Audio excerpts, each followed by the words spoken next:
नमस्कार दोस्तों, मैं दीप बोगुना स्वागत करता हूं आपका अपने YouTube चैनल पे। इसका नाम है स्टडी इन दीप से एम्पायर। दोस्तों, आज मैं आपको चुंबकीय क्षेत्र में किसी विद्युत धारावाही चालक पर जो बल लगता है इसके बारे में बताऊंगा। किसी चालक में प्रवाहित विद्युत धारा चुंबकीय क्षेत्र उत्पन्न करती है। इस प्रकार उत्पन्न चुंबकीय क्षेत्र इस चालक के निकट रखे किसी चुंबक पर कोई बल आरोपित करता है।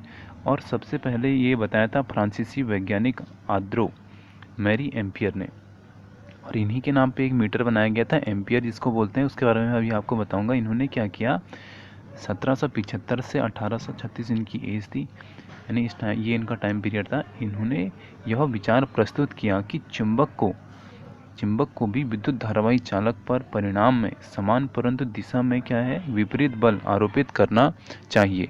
किसी विद्युत धारावाही चालक पर चुंबकीय जो क्षेत्र के कारण लगने वाले बल को निम्नलिखित क्रियाकलाप द्वारा निर्दिष्ट किया था। तो यहाँ पे इन्होंने यहाँ पे एक क्रियाकलाप के द्वारा बताया, और ये क्रियाकलाप आप देख सकते हो।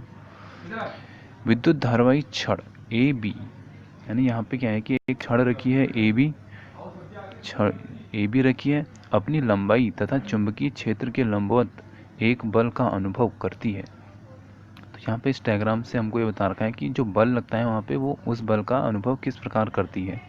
ठीक है, तो यहाँ पे जो क्रियाकलाप था इसमें क्या है कि विस्थापन से हमें यह संकेत मिलता है कि चुंबकीय क्षेत्र में रखने पर एल्यूमीनियम की विद्युत धारावाही छड़ पर एक बल आरोपित होता है, और यह भी संकेत मिलता है कि चालक में प्रवाहित विद्युत धारा की जो दिशा है वो उत्क्रमित करने पर बल की दिशा भी उत्क्रमित हो जाती है। ठीक है, यह चुंबक के ध्रुवों को परस्पर बदलकर चुंबकीय क्षेत्र की दिशाओं के ऊर्ध्वाधर अधोमुखी कीजिए। एक बार पुनः यह दिखाई देता है कि विद्युत धारावाही छड़ पर आरोपित जो बल होगा वो क्या है कि बल की दिशा उत्क्रमित होती जाती है, यानी जो बल की दिशा है वो क्या होगी, उत्क्रमित हो जाएगी।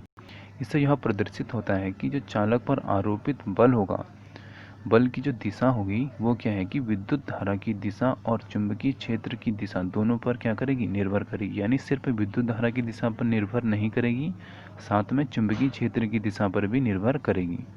ठीक है, प्रयोगों द्वारा यह देखा जा गया है कि छड़ में विस्थापन उस समय अधिकतम होता है कब, जब विद्युत धारा की दिशा चुंबक की जो क्षेत्र की दिशा के लंबवत होती है।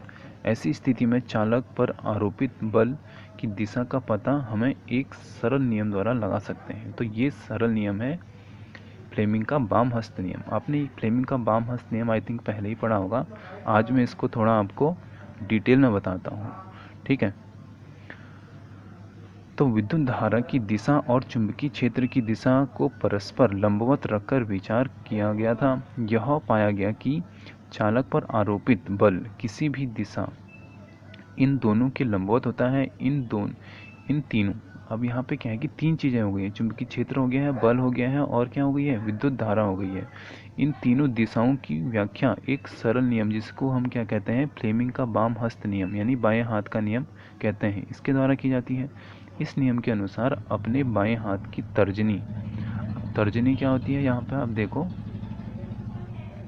ये होती है, ये वाला जो एरिया है ये है तुम्हारा तर्जनी।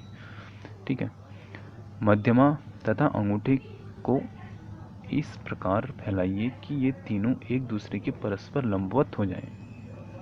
तो यहाँ पे जो चुंबकीय तर्जनी क्या है कि हमारा जो ये वाला अंगूठा है जिसको ऊपर को यहाँ पे दर्शाया गया है, इस अंगूठे को बोलते हैं। ठीक है, और ये क्या है, हमारी मध्यमा है। तो यहाँ पे क्या है कि यदि तर्जनी यानी जो हमारी ये वाली उंगली है ये क्या करती है, चुंबकीय क्षेत्र को दिखाती है, और मध्यमा विद्युत धारा को दिखाती है, और जो अंगुष्ठ है हमारा ये क्या करता है, बल को दिखाता है।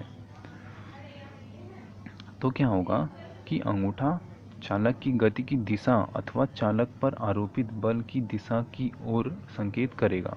ठीक है, तो यहाँ पे जो चालक अंगूठा है हमारा वो क्या करेगा, चालक की गति की दिशा अथवा चालक पर आरोपित बल की दिशा की ओर संकेत करेगा। विद्युत मोटर, विद्युत जनित्र, और क्या है यहाँ पे ध्वनि विस्तारक यंत्र, माइक्रोफोन तथा विद्युत मापक यंत्र कुछ ऐसी युक्तियां हैं जिनमें विद्युत धारावाही चालक का क्या किया जाता है, विद्युत धारावाही चालक तथा चुंबकीय क्षेत्रों का उपयोग होता है।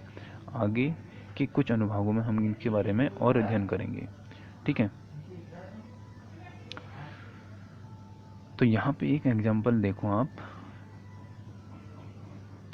ये वाला डायग्राम है। यहाँ पे क्या है कि चुंबकीय क्षेत्र और इलेक्ट्रॉन दे रखे हैं। तो इसमें दर्शाए गए के अनुसार कोई इलेक्ट्रॉन किसी चुंबकीय क्षेत्र में क्षेत्र के लंबवत प्रवेश करता है। इलेक्ट्रॉन का आरोपित बल की जो दिशा होगी, हमको वो दिशा बतानी है। तो इसकी दिशा बताने के लिए मैं आपको ये वाला एग्जांपल बताता हूँ। फ्लेमिंग के बाम हस्त नियम के अनुसार आरोपित जो बल है, इसकी दिशा चुंबकीय क्षेत्र तथा विद्युत धारा दोनों की दिशाओं के लंबवत होती है। याद कीजिए, विद्युत धारा की दिशा इलेक्ट्रॉनों की गति की दिशा के विपरीत होती है। अतः जो आरोपित बल है, इसकी दिशा क्या होगी, कागज में भीतर की ओर जाते हुए है। ठीक है, तो यहाँ पे इसका जो ऑप्शन है वो ऑप्शन डी सही है, कागज के भीतर जाते हुए। अब अगली वीडियो में आपको मैं बताऊंगा विद्युत मोटर के बारे में कि विद्युत मोटर क्या होती है, और भी इसके बारे में आपको बहुत कुछ जानने को मिलेगा। मिलते हैं अगली वीडियो में।